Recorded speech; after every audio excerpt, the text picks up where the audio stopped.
ओम श्री गणेशाय नमः। नमस्कार बंधुगण, आपण मानंकु समस्तंकु आपणक निजस्व चैनल ज्योतिष दर्पण को मु हार्दिक स्वागत करुछि। आसंतु जानिबा कोन कहूछि आज आपणक राशि आपणक दिन। तेबे चलंतु सबुदिन परि भिडियोटी को आरंभ करिबा एक सुंदर सुविचार सहित। बंधुगण, क्रोधरु द्वंद्व सृष्टि हुए। द्वंद्व मन को विचलित करे एवं जेतेबेले मन विचलित हुए सेतेबेले तर्क गुड़िक नष्ट हो जाए एवं जेतेबेले तर्क गुड़िक नष्ट हो जाए सेतेबेले जड़े व्यक्तिंकर पतन सुनिश्चित होता है। तेणु जीवनर सबुठारु गुरुत्वपूर्ण कथाटी हेउछि जे आपण सबुबेले निजर क्रोध को नियंत्रण रे रखନ୍ତୁ। एबे आसंतु जानिबा आजिर पंचांग। आज हेउछि 17 जानुआरी 2026 शनिवार, माघ मास कृष्ण पक्ष चतुर्दशी तिथि पूर्वाषाढ़ा नक्षत्र। आजिर राहु काल सकाळ 9:21 रु 10:46 पर्यंत रहिबो। तेणु यही समय मध्य आपण कौन शुभ बा नूतन काम आरंभ करते नहीं। सेहीपरि आजिर अमृत मुहूर्त अर्थात दिन सबुठारु शुभ समय दिवा 10:50 रु अपराह्न 1:30 पर्यंत रहिबो, जहाँकि समस्त काम पाई एक शुभ समय हेबो। चंद्र आज धनु राशि रे एवं सूर्य मकर राशि रे गोचर करिवे। चलंतु एबे कुंभ राशि रो आजिर दैनिक राशिफल विषय रे विस्तृत भाव रे आलोचना करिबा। आज दिनटी आपणक पाई विशेष भाव रे एक भल दिन हेबो, किंतु आज प्रकृत खुशी गुड़िक आपण को टिके द्वंद्व रे पकाई पारे। आज केतेबेले एमिति मध्य लागिबो जे जेपरि खुशी गुड़िक आपण को प्रतारणा करूछंती किंबा आपण निजको एका एवं नियंत्रण बाहर थिबा परि मध्य अनुभव करि पारंती, किंतु एही भावना स्थायी होई रहिबो नाही। केवल एहा आज एक संकेत देउछि जे आपणक जीवन रे एक नूतन आरंभ हेबाकु जाउछि। एहा छड़ा आज वयस्क मानकर मार्गदर्शन आपण को मानसिक भाव में आग को बढ़िया शक्ति जोगाइब। ता सहित आज दिनटी जीवनर से सुवर्ण मुहूर्त गुड़ी उपभोग करिवार दिन हेबो, जहाकु कि आपण प्रायतः जीवनर व्यस्तता रे भूली जाइथान्ते। तेणु आज निज उपरे विश्वास रखंतु, किछि समय पई व्यस्तता रु दूरे रहंतु एवं विश्राम को प्राथमिकता दियंतु। एबे आसंतु जानिबा आपणक चाकरी, क्यारियर, व्यवसाय एवं शिक्षा विषय रे। तेबे आज आपणकर कार्यक्षेत्र में किसी चापपूर्ण परिस्थिति सृष्टि हो पारे। उच्च पदस्थ अधिकारी आचरण टिके हताशाजनक मध्य हो पारे, किंतु आपण को संयमता बजाय रखा पड़ो, कारण आज कहा सहित जुक्ति किंबा द्वंद्व आपण सपक्ष रे जीव नाही। यह सहित आज अभिज्ञ लोकंकर मार्गदर्शन रे नूतन योजना करने एक भल दिन हेबो। यह छड़ा रियल इस्टेट सहित जड़ित लोकंक पई मध्य आज दिन एक विशेष लाभदायक दिन हेबो एवं समाने निजर निवेश गुड़िक भल लाभ देखा पाइबे। आउ मध्य परिचालना एवं आर्थिक क्षेत्र में व्यक्ति माने किसी गुरुत्वपूर्ण सफलता पाइबार बहुत संभावना रही, किंबा घरोई कंपानी गुड़िक काम करुवा लोक माने दरमा वृद्धि किंबा बोनस मध्य पाई पारंती। सेहीपरि व्यवसायी माने आज नूतन ग्राहक, नूतन डील किंबा नूतन आइडिया पाइबे। चाकरी खोजुवा व्यक्ति माने मध्य भल खबर पाइबार आशा रही एवं छात्र छात्री मानक पई दिनटी धैर्य एवं स्थिर रहिबार समय हेबो। वर्तमान जानिबा आपणकर आर्थिक स्थिति विषय रे। तेबे सामग्रिक भाव रे आज आपणकर आर्थिक परिस्थिति भल एवं संतुलित रहिबो। यदि आपणकर टंका दीर्घ समय धरी कोनोसी स्थान रे फसी रहिछि तेबे ताहा आज मिलिबार बहुत संभावना रहिछि।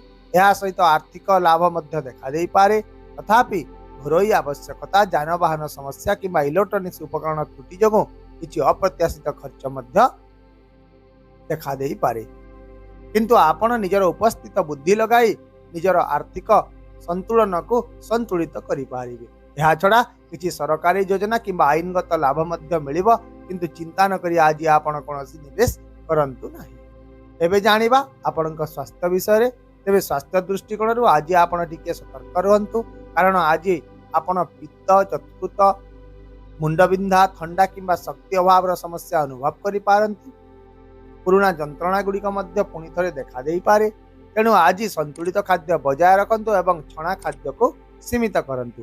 विशेष भाव में आज समय अनुଯାयी खाइबा, प्रचुर पानी पीवा एवं भल भाव में शोइबा आपणक पई अत्यंत जरूरी हेबो। ता सहित योग ध्यान आपणक मानसिक भाव में शांति मध्य प्रदान करिवो। एबे आसंतु जानिबा पारिवारिक, सामाजिक, प्रेम एवं वैवाहिक जीवन विषय रे। तेबे आज आपणकर परिवार रे शांति एवं स्थिरता रहिबो, किंतु आपण को निज भितर टिके धैर्य एवं बुझामणा रखा पड़ो। परिवार रे आज आपण को निज पिता किंबा परिवार वरिष्ठ सदस्यों समर्थन मध्य मिलिबो एवं समानंकर अभिज्ञता आपनको सठिक दिगरे आज मार्गदर्शन करिवो। तथापि आपण समानंकर स्वास्थ्य विषय टिके चिंतित होई पारंती, तेणु आज समानंकर जत्न नियंतु। या छडा आज आपणकर सामाजिक जीवन में कौन जड़े बंधु किंबा परिचित व्यक्ति को भेटार संभावना रही। यही साक्षात आपण पुराणा स्मृति गुड़ी को फेराई आणिब एवं यह सहित आपणकर सामाजिक प्रतिष्ठा वृद्धि पाइब। किंतु आज उपरे पड़ी क्या परामर्श आपण दिंतु नहीं। सेहीपरि आज आपण प्रेम जीवन में भावना तीव्र रहिब। निज प्रेमिक किंबा प्रेमिका सहित आज आपणकर भावप्रवण संपर्क बढ़िब, किंतु ता सहित द्वंद्व मध्य सृष्टि होई पारे। तेणु ए परिस्थिति रे नीरव रहिबा अपेक्षा निज हृदयर कथा कहीदेवा ही हेउचे बुद्धिमान काम।